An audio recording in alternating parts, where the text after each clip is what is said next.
anak-anak, tetap sehat dan semangat. Anak-anak, kita bertemu lagi di video pembelajaran. Kali ini kita akan bahas tentang materi IPA, yaitu tentang perkembangbiakan tumbuhan secara generatif. Mari kita saksikan. Perkembangbiakan generatif pada tumbuhan.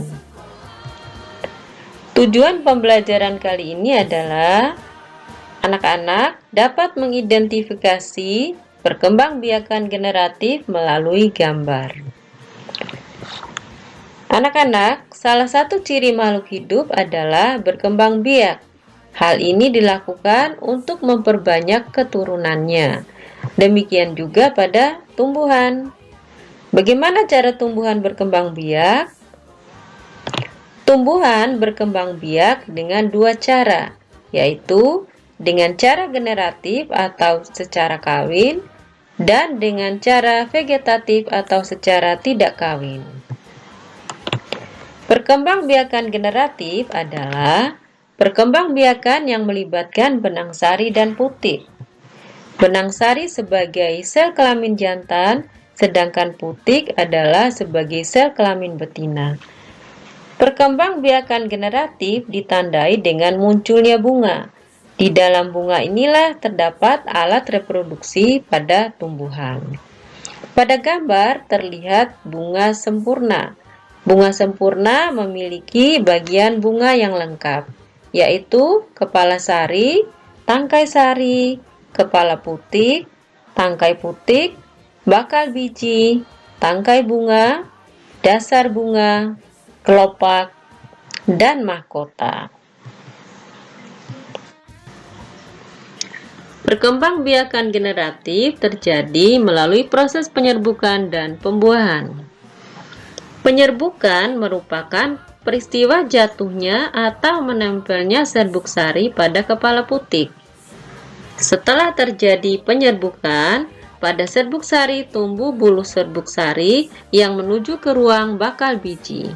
Nah, di dalam bakal biji terjadilah pembuahan, yaitu peleburan serbuk sari dengan kepala putik. Hasil dari pembuahan adalah calon individu baru yang disebut dengan zigot. Contoh tumbuhan yang berkembang biak secara generatif adalah padi, pepaya, mangga, durian, jeruk, dan lain-lain.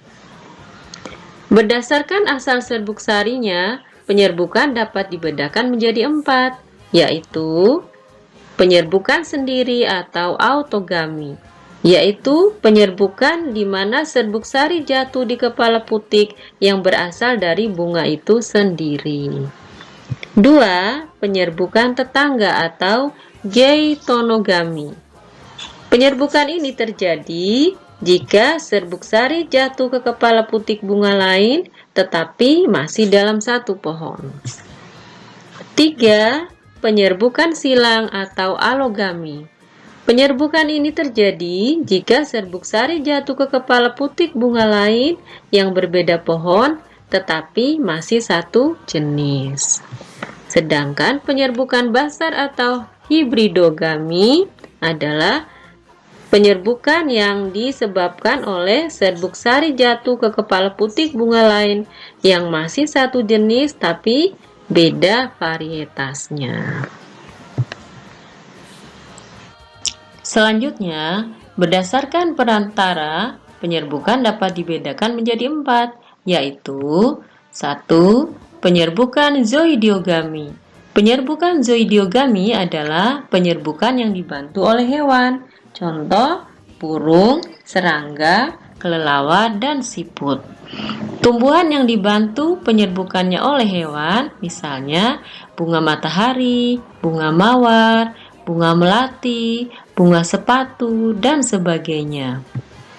Nah, bagaimanakah hewan membantu penyerbukan pada tumbuhan?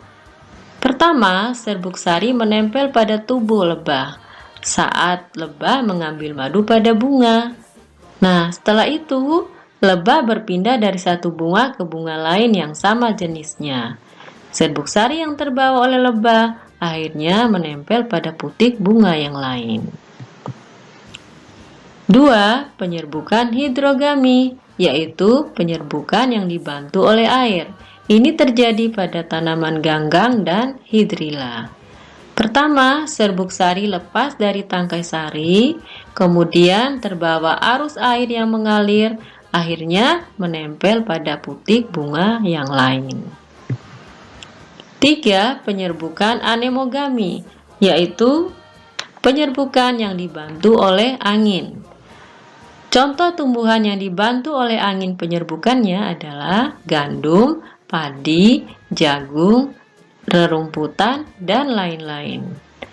Nah, ini contohnya penyerbukan yang terjadi pada jagung. Pertama, angin bertiup dan jagung melepaskan serbuk sarinya. Serbuk sari yang terlepas terbang terbawa angin.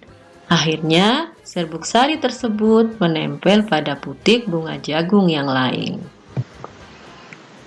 4. Penyerbukan antropogami, yaitu penyerbukan yang dibantu oleh manusia. Contoh tumbuhan yang dibantu penyerbukannya oleh manusia adalah vanili, salak, buah naga, anggrek, dan lain-lain. Jadi maksudnya, di samping dia bisa melakukan penyerbukan sendiri, juga bisa dilakukan atau dibantu oleh manusia untuk mempercepatnya atau memudahkannya.